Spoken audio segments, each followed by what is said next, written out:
안녕하세요. 오마이TV 시청자 여러분 반갑습니다. 저는 오연호입니다. 오연호가 묻다. 오늘은 문정인 연세대 명예교수님과 함께 하도록 하겠습니다. 안녕하세요, 교수님. 안녕하세요. 네, 윤석열 정부의 외교 시계가 아주 급박하게 돌아가고 있습니다. 한미 정상회담에 의해서 이제 어제는 한일 정상회담을 했습니다. 그래서 여러 가지 지금 언론으로부터 평가를 받고 있는데요. 한편으로는 뭐 일정한 성과가 있다 이런 지적도 있지만은 이거 속빈 강정 아니야? 뭐 가치 외교라고 하면서 모든 걸 다 내주고 있는 거 아닌가? 혹은 굴욕 외교다 해서 여러 가지 비판도 함께 있는데요. 그래서 오늘은 윤석열 정부의 외교 안보 통일 정책 1년을 우리 문정인 교수님을 모시고 채점을 한번 해보려고 합니다. 반갑습니다. 네. 반갑습니다. 그동안 어떻게 지내셨습니까? 매우 건강해 보이십니다. 바쁘게 지냈죠. 아, 그래요? 네. 이렇게 외교 문제가 또 국민의 관심사가 될 때마다 늘 막 교수님을 찾잖아요. 네. 요즘 방송 출연도 자주 하고 그러시죠? 그렇지는 않고요. 네. 최근에 뭐 한두 번 나가고 그랬는데. 아, 그래요. 이제 역대 정권, 그러니까 특히 이제 민주개혁 정권 때 김대중 정부 때는 햇볕 정책 관여하셨고, 그다음에 노무현 정부 때는 동북아 평화 정책론 함께 하셨고, 또 이제 문재인 정부에서도 외교 안보 특별 보좌역이셨죠. 네. 역대 이렇게 민주개혁 정부 새 정부에 연속으로 개입한 학자가 흔하지 않죠. 그렇게 뭐 흔한 편은 아니죠. 네. 그래서 이제 그 새 대통령이 추진했던 남북 정상회담 여기에도 이제 계속 세 분 다 가셨어요? 예, 뭐 운이 좋았죠. 특별 수행원으로요. 네. 그 1, 2, 3차 정상회담 그리고 네. 판문점 정상회담까지 다 참석을 했었기 때문에 네. 뭐 저로서는 엄청난 영광이죠. 네. 그리고 이제 오랜 동안 국제 문제, 외교 문제를 가르치는 교수님이셨고 또 분석도 하셨고 어쨌든 학교 안팎에서 외교 통일 안보 문제에 정통한 전문가이신데 재작년에는 요 책도 냈어요. 그 문정인의 미래 시나리오. 제가 굉장히 재미있게 잘 읽었습니다. 네, 감사합니다. 네. 근데 2년 전에 쓴 책인데 지금도 새롭게 막 지금도 읽어봐도 본질을 관통하고 있구나 이런 생각이 들 정도입니다. 많이 팔렸습니까? 예, 뭐 제가 알기에 한 10,000부 이상은 팔린 걸로 알고 있는데. 이런 책이 예. 외교를 다룬 책이 10,000부 이상 나왔다면은 정말 많이 나간 책이라고 볼 수가 있겠는데요. 자, 그래서 역대 정부에서 외교 통일 안보 정책에 관여하시고 그렇기 때문에 더욱더 지금 특별하게 윤석열 정부의 외교 정책을 쭉 지켜보고 계실 텐데요. 오늘 한번 본격적으로 명과 암을 채점을 해보도록 하겠습니다. 자, 우선 이제 한일 정상회담 얘기를 안 할 수가 없겠는데요. 바로 어제 있었잖아요. 이 정상회담 어떻게 지켜보셨습니까? 뭐 의미는 있다고 봅니다. 우선 그 노다 총리 있었을 때 네. 이명박 대통령하고 위안부 문제 때문에 사실 마찰이 생겨서 네. 사실상 그 셔틀 정상회담이 중단이 됐었거든요. 그렇죠. 그러니까 12년 만에 복원이 됐다. 그런 데서는 상당히 큰 의미가 있죠. 네. 어떻든 일본이 뭐 과거 문제도 다 있구나 하지만 우리 네. 가까운 이웃 아닙니까? 그렇죠. 이웃 국가하고 그렇게 정상 간 교류가 제한적이었다는 것은 문제가 있다고 보고요. 네. 뭐 그런 걸 복원했다는 데서 의미 부여를 할 수 있겠죠. 이제 기시다 후미오 총리랑 지난번에 이제 갔다 왔고 이번에 이제 방문을 해서 함께 나눴는데 어쨌든 뭐 서로 만나는 것을 한번 제대로 이번에 정상회담이라는 포맷으로 한 것 이 자체는 의미 부여를 할 수 있겠다. 물론이죠. 물론이죠. 그러나 이제 모든 국민이 이제 염려했던 대로 네. 이제 역사 문제는 아직도 미제로 남아 있다는 점, 그리고 특히 안보라 북한 핵 네. 위협이라고 하는 안보를 이유로 해서 과거사 문제를 네.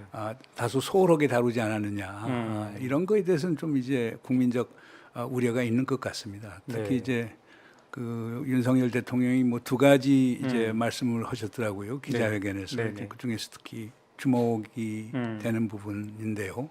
하나는 결국 1965년 청구권 협정과 네. 2018년 대법원 판결을 잘 그 제3자 변제가 그렇죠. 65년 청구권 협정과 2018년 대법원 판결을 잘 조화시킨 절충안으로서 법적 완결성을 가졌다라고 하는 표현을 쓰는 거에 대해서는 조금 저는 동의하기 그게 어렵고요. 법적 완결성은 아니죠. 그건 아니죠. 네. 네. 그다음에 이제 두 번째로 또 문제시되는 것은 네. 과거사 문제 이제 제끼고 네, 네. 이제 미래로 가는 한일 관계를 만들자라고 하는 건데 뭐 그 기본 취재 뭐 반대하는 건 아니지만은 네. 근데 과거 문제를 잘 정리하지 않고 미래로 나간다는 게 쉽지는 않을 것이다. 그리고 네. 세 번째는 이런 느낌을 가졌어요. 뭐 뉴욕 타임스나 블룸버그 통신도 얘기를 했지만 네, 네. 이번 한일 정상회담의 가장 큰 승자는 미국이라고 하는 표현을 쓰는데 네, 네, 그렇죠. 결국 미국이 워싱턴에서 한일 관계 개선을 이제 희망하고 있고 한일 관계가 개선이 되면 한미 삼국 그렇죠. 공조 체제가 더 확실해지고 그리고 이런 것들이 북한 위협뿐만 아니고 중국과 러시아에 대한 하나의 네. 그 견제책도 되는 것 아니냐 하는 이런 문제점들이 좀 우려가 됩니다. 근데 네. 여기서 이제 한 가지 제가 네. 드리고 싶은 말씀은 문재인 정부와 이 윤석열 정부를 비교할 필요가 있다고 봐요. 네, 네. 그러니까 가령 뭐 그 지금 여권에 계신 분들은 뭐 문재인 정부가 만들어놓은 어두운 터널에서 빠져나왔다. 문재인 정부의 차가운 관계를 극복해서 한일 관계를 정상화시켰다라고 그러는데 그건 좀 사실을 좀 바로잡아야 될 것 같아요. 네. 제가 뭐 문재인 정부 있을 때는 제가 문 대통령을 옆에서 쭉 지켜보았는데 네, 네. 그때 문 대통령이 아베 총리하고 11차례의 전화 통화를 했고 4차례 직접 대면 양자 정상회동을 했었어요. 네, 네. 그때 이제 문재인 대통령이 얘기하는 건 이거였어요. 지금 북한 위협, 그다음에 중국의 부상에 따르는 동북아 안보 환경의 변화, 네, 네. 그리고 경제적인 문제점들이 상당히 중요한데 한일 간에서 지금 안보와 경제 문제 협의를 하자. 그러나 역사 문제는 네. 아베 당신하고 나하고 합의를 본다고 해서 해결될 문제가 아니지 않느냐. 우리 대한민국 국민들이 집단 그렇죠. 기억을 갖고 있고 국민적 합의와 동의 없이 우리가 합의한다고 해서 그게 지켜지겠느냐. 네. 그 역사 문제는 시간을 두고 풀어나가자. 그리고 기본적으로 그 위안부 문제나 징용공 문제에서 결국 중요한 건 피해자 중심주의니까 네. 나는 대통령으로서 나는 그 피해자 중심주의 기본 원칙을 하겠다 이런 거였거든요. 네, 네. 근데 이번 윤석열 정부에 와서는 네. 지금 북한의 안보 위협이 상당히 심하다. 한일 협력이 필요하다. 그다음에 경제 안보 중요하다. 한일 네. 협력이 필요하다. 바로 안보와 경제를 위해서 역사 문제는 우리가 좀 옆에 제쳐두자. 라고 하는 건데 네. 그래서 역사가 우리 발목을 잡아서는 안 된다라고 하는 건데 그 차이인데 그건 국민들이 판단하실 거라고 봐요. 어느 접근법이 네, 네. 그러니까 안보 경제 우선주의가 네. 더 바람직한 건지 아니면 조금 시간이 걸리고 어려움이 있더라도 안보 경제와 역사 문제를 병행 추진을 해나가면서 조율을 하려고 하는 문재인 정부의 접근법이 더 국민적 설득력이 있는지 그건 네. 국민들이 판단할 거라고 생각합니다. 네. 사실 이제 외교도 국민적 합의 이게 굉장히 중요하지 않겠습니까? 그래서 이제 지난번에 삼자 변제를 대통령이 얘기했을 때 많은 국내 비판이 있지 않았습니까? 그래서 이번에 일본 총리가 방문했을 때는 과거사에 대한 어떤 반성 이런 어떤 문구가 표현이 좀 더 진하게 나오지 않을까 그런 기대도 있었어요. 근데 여전히 또 없더군요 이번에. 뭐 마음이 아프다라고 네, 그 정도. 하는 개인적인 네네. 어떤 견해를 표명한 건데요. 그러나 제가 볼 때 지금이 일본 정치 구도에서 바꾸기 쉽지는 않을 거예요. 그러니까 뭐 일본 영어로 표현하면 enough이잖아, enough. 네. 그러니까 네. 할 만큼 했다라고 하는 게 일본의 보수 진영의 기본적인 생각이기 때문에 네. 기시다 총리도 그 큰 프레임워크에서 벗어나오긴 상당히 힘들 거라고 봐요. 그렇군요. 그래서 역사 문제는 다 돼 있고 뭐 징용공 위안부 포함해서 이 모든 역사 교과서 이 문제 갖고 네. 한국에 대해서 우리가 사과할 이유도 사죄할 이유도 없다. 뭐 과거 역대 내각에서 다 의사 표명을 했다라고 그러는데 네. 그런 점에서 상당히 그 역사를 보는 시각이 다른 거죠. 그러니까 역사 문제는 쉽게 해결되지는 않을 거예요. 그러니까 일본 측 입장에서 본다면 진전된 사과를 하게 되면은 국내에서 지지 기반을 잃을 수도 있겠다 이런 생각을 하시는 건가요?